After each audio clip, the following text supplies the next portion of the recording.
What? The London Eye. The London Eye, so it's like a better version of that. And it's kind of like the better version of the best tourist places in the world, right? And so Las Vegas is a simulacra of the world. It is a reality. It's a fake reality based off reality. It's a better version of reality, like Disneyland. So Disneyland is the other example. Do you guys know that there's tunnels underneath Disney? Yeah, there are these very scary tunnels. There's a full network under Disneyland.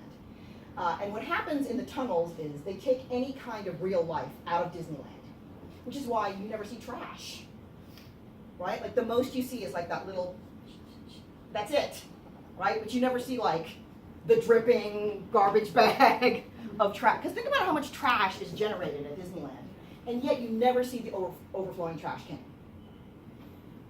Yeah. I think it's also that there's a trash can like every 32 steps in any direction because that's, they calculated that's the amount of time people will give up and dump their trash. Right, and it will go straight into the tunnel. So you never see like the garbage van come pick up, because it's always in the tunnel. And if you make trouble, you immediately go in the tunnel. Like if you get sick, which in their eyes would be trouble. But if you like get sick, like yak on the carpet or something, or there's a fight, or you're touching the Pirates of the Caribbean inappropriately, they will immediately snatch you and put you in the tunnel and then drive you to Disney jail. And then the sheriffs pick you up. Which is why Disneyland is a simulacrum of U.S. Like Main Street is a simulacrum of some Main Street in America. It's a better version of life. Because everyone's friendly, and there's a princess there, and there's no trash, and there's no trouble, and it's great, and nobody points. Everyone goes like this, and everyone's helpful, right? And of course, there are always examples where you can see through it, but once you realize that there are tunnels and how much effort they put into creating a better version of reality, right? You can't unsee it. You're like, oh shoot, now I get the difference. I can't, which is why people love Disney. And they try to create that simulacrum in their home by buying Disney stuff. You guys get this? Simulacrum? Okay. Those are the two most popular examples of simulacrum. And so Jameson connects this idea of simulacra. This is a simulacra, but the concept of simulacrum, right, to the culture industry.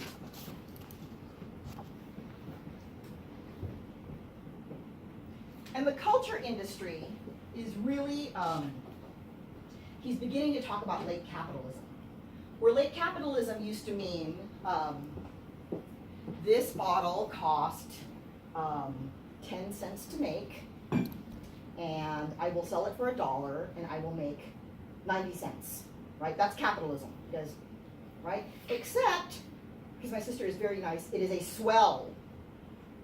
So now it does not cost $10, it costs 30.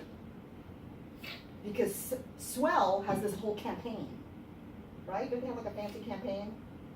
Like your water stays fresh and you're not hurting the environment, and it's better than the freebie one you get at the conference,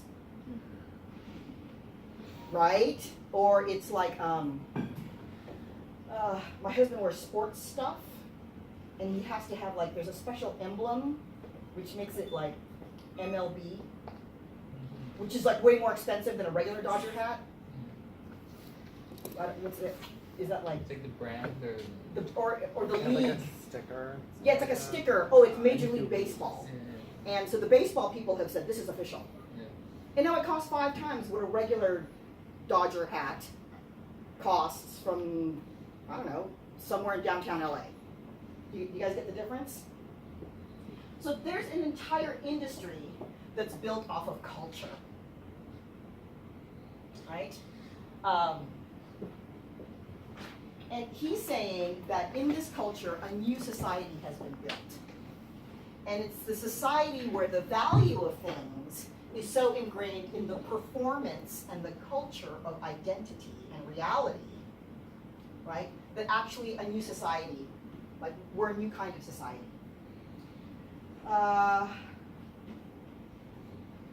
And so this new society is postmodern. And I gave you the train thing, right? So remember, there's pre-modern, which does not mean primitive. It just means before the modern movement, right? There's modern, there's postmodern, and then there's meta-modern. And meta-modern means like you see all of these things. And it's not set in time. It's kind of like a cultural dominant. It is a shift in the discourse, in the way we see and live in the world. So, boy, I was going to do this. But Make America Great, right, is really steeped in modernism. Because they really believe in this idea of progress, right? Of getting better, of getting to some kind of pure sense of life where things make sense, right? So it's not like they're primitive, and it's not like it actually is the 50s. There are people in 2018 who really want it to be like the 50s, and so they try to build their world to be like the 50s. You guys get it? So it's not, it doesn't have to do with time. It has to do with like your worldview. If you are a WAC major, you are super postmodern, right? Like that whole idea, you've like punched holes in this ethnography and all these problems with critical thinking, right? Which is why sometimes it might feel a little bit or a whole lot crazy, because nothing makes sense, because we've let go of modernism. We're like, oh yeah, that whole idea that it's progress, penicillin is ruining the world with like hyperviruses, right? So we poke holes in modernism constantly. Yeah? I have to go through so much material that I'm scared I'm going to lose you. So at any moment you can be like, stop. Because I'm going to take giant leaps. Okay. So this whole thing for postmodernism,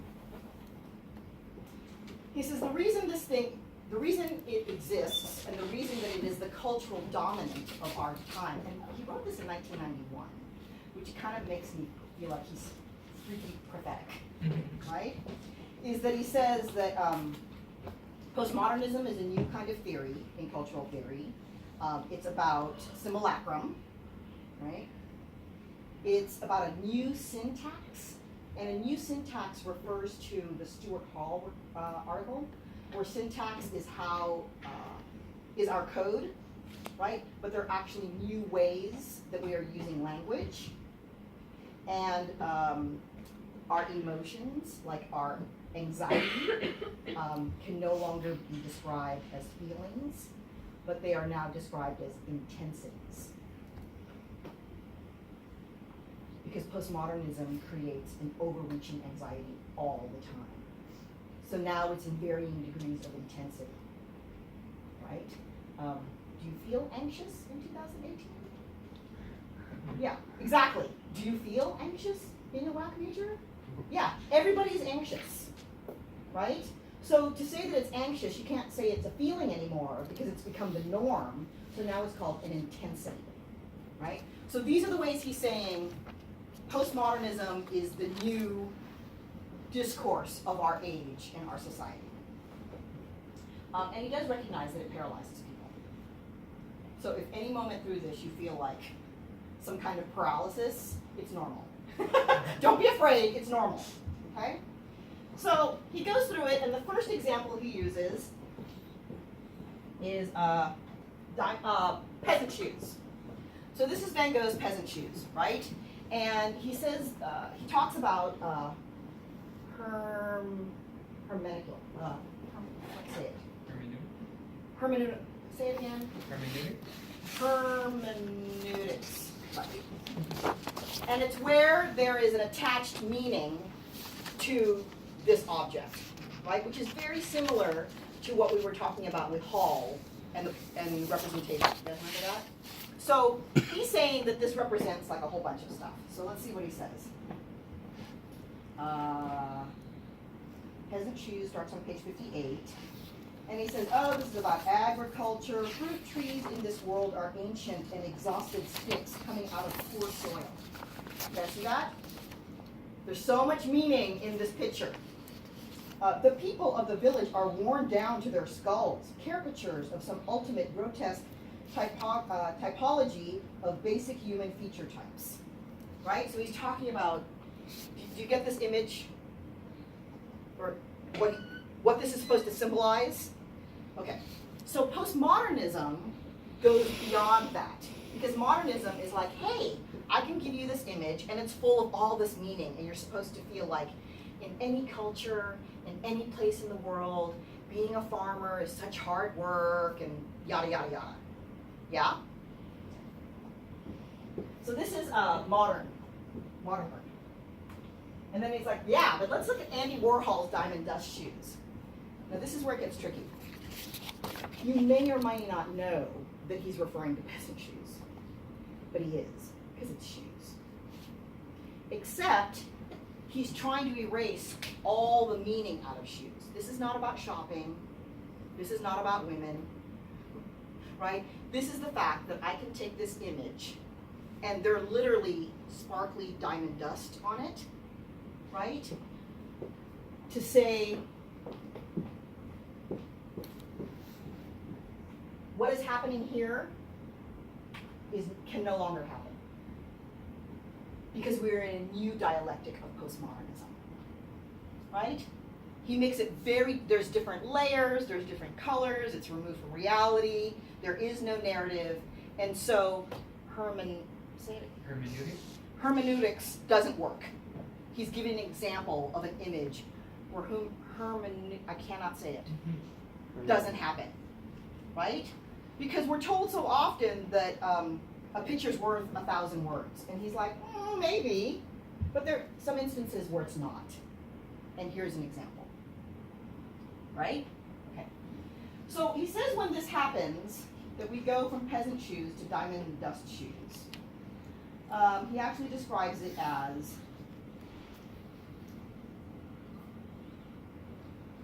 Andy Warhol's diamond dust shoes evidently no longer speaks to us with any of the immediacy of Van Gogh's footwear. Right? There's no immediate story after that. So because this happens, which is why he starts playing with a Coca-Cola bottle and Campbell's soup can. Right? So in the art world, and I should back up just a little bit. Remember on Monday, we talked about ethnography, and we had a good time talking about the problems in ethnography and how it went from anthropology to ethnography, which is postmodern ethnography, where we talk about performance and who's speaking and all that stuff. Jameson uses art and architecture and literature to talk about postmodernism. So this is probably the most famous postmodern article because he uses so many examples. So this is his first example in modern art, or in art. You guys get that? Yeah? Because this is where I make some crazy jump. I mean, I don't do it, but Jameson does it. So because there is artwork and the art world as conduits of society are starting to create work like this, right? He says there is a waning of effect, which starts on page 61. And the waning of effect is that, he uses the example of the screen, right? So here's the famous image of the scream. And the scream is, this is you feeling anxious, right? Modern world! And you're screaming, and the sound waves are like, sound waves, and we're all really upset, right? That's what that's talking about. And he says, this kind of expression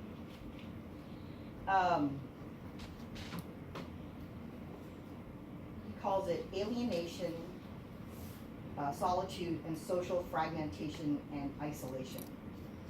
He says that there's a depth model and how we can actually understand the anxiety that this is supposed to tell us about. And the depth model is dialectic, essence and appearance. There's an essence of anxiety, and this is the appearance. And there's a separation. There's a depth there. There's another depth, which is existential, which is authentic or inauthentic. right? You don't have to worry too much about those. The third one is the one that's the most important. The third depth model is the great semiotic opposition between signifier and signify. Well, could you repeat the first one then? Sure. It's at the top of page 62. Yeah. Munch's painting develops at least 4 other fundamental depth models. The dialectic one of essence and appearance. And then it goes on to Foucault's existential model of authenticity and inauthenticity. Second one, which those are other arguments. For the purposes of this class, the third one is the most important, right? Which is the semiotic opposition between signifier and signified, which we're very familiar with at this point, right?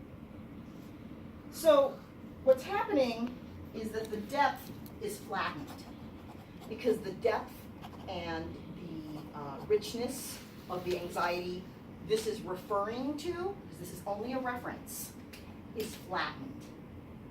Because now you can say, you know, the scream.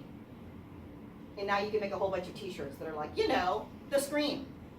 You guys get it? Like, this is a very familiar image of a very flattened representation of what it's supposed to be communicating.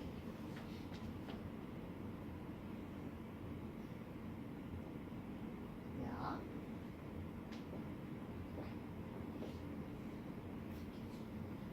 And then the big jump is when he says that with this flattening occurs the death of the subject. I'm a little afraid to go here. Page 63. All of which suggest some more general historical hypothesis, namely that concepts such as anxiety and alienation, as we talk about in the screen, are no longer appropriate in the world of the postmodern. It is so flattened, and our world is so full of images, right, that we actually lose the subject. How do I explain this?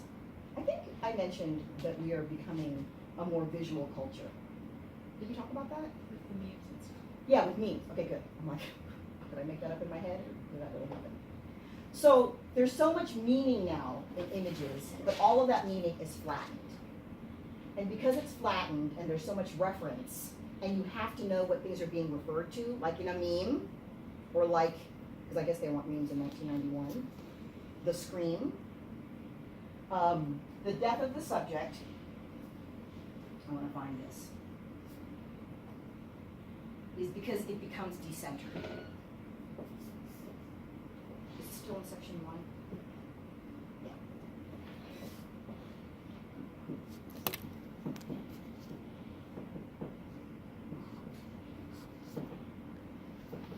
And that's a real jump. To go from this idea that in the cultural industry, which is now becoming heavily image-based and full of references which tell complete stories, on one end of it we feel like, oh wow, the world is so rich of meaning. But he's saying the other side of that coin is that it's totally flat. And it's so flat. And I think there was a modern art exhibit, you guys remember Flatness is God? There was a famous exhibit called Flatness is God. And it was actually talking about the flattening of experience because of all these images. Like that whole concept applies so perfectly to Instagram. Yes. Like that's like Oh, your yeah, wait, I'm sorry, I'm having a moment where oh my God, you get it.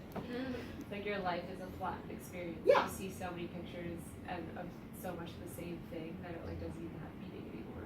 Or it could be like, my dog died. This is my favorite meal. I stubbed my toe. My grandfather died. Oh no, my pants ripped. This is a funny picture I saw. And it's all prioritized the same. You guys get it? Like all those things happening have these kind of emotional up and down, but in your Instagram feed, it's flat and it's like this. And sometimes you'll go through months of somebody's life, and it's flat. And so the subject is dead. Oh my God, I can't tell you how happy I am that I feel like you got that. Because it's such a jump. It's such a jump in thinking that it's actually pretty tough to wrap your head around. So, I think it'd be harder to relate to if the internet wasn't there. yeah, which is why the fact that he wrote this in 1991, Right.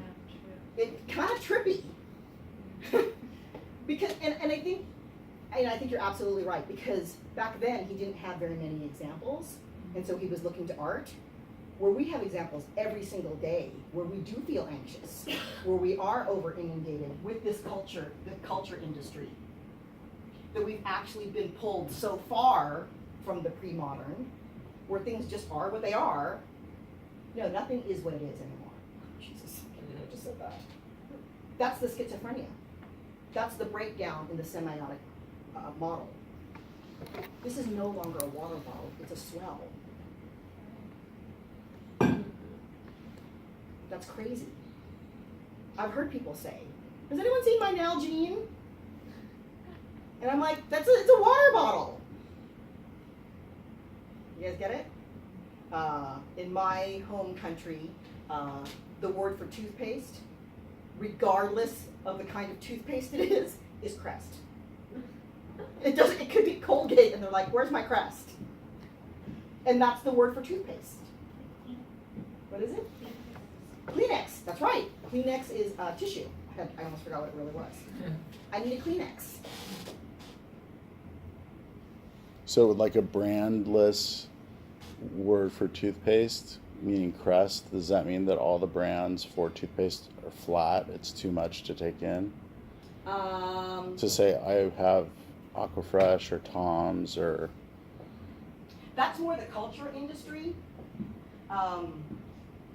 The death of the subject would be like the loss of a person in an Instagram feed, right? I mean, I think it's kind of related, Matt, right? It's kind of related that all the toothpastes are called Crest, but that's more of like a semiotic thing, right? Where we say toothpaste and think toothpaste, but they think toothpaste anytime you say Crest.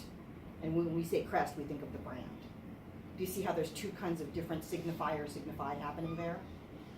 Mm-hmm. Yeah, and all of the signifiers, see, and what's crazy about postmodernism is the signifiers we're getting of those photos, the signified is changing now.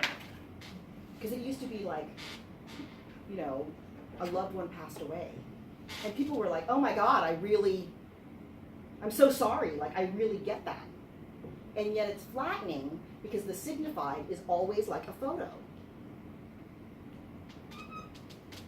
We're even beginning to remember, there's a lot of research now where, or theorization about how not the memory, but the memory induced by a photograph is what we really feel. Like if you see a picture from your childhood, you have a different memory than what actually happened. And it's better. Because we're so inundated with the simulacra of reality because of the culture industry. It's like woven into our reality through images. Yeah, I just like I'm a little confused. I don't know, it's just a lot. But when you say the I loss know of it is a lot. when you say the loss of a person in Instagram, is that it's like losing the like human, like the individuality, the originality, all the various facets of each single human just being like flattened because they're only represented by photos that are being clustered with so many other photos. Yes, So it's like, it's flat. yeah, That's what I mean by, that's what the screen is about, yeah. right? Like actual anxiety can be represented by this, which can be on a postcard. And now you can say, I'm so anxious. Which is why he says we can't talk about anxiety as a feeling any longer, it's an intensity. Because the anxiety we feel is permanent. And it's permanent because this is no longer a water bottle, it's a swell. Right? That we are stripping the actual meaning of reality. because of the culture industry, and that creates anxiety. And I think memes are a perfect example. Like, if you're inundated with memes, I think you would feel anxious. Yeah, Isabella and Yeah. Melissa. The other thing I was thinking about reading this yesterday with the meme subject is that, like,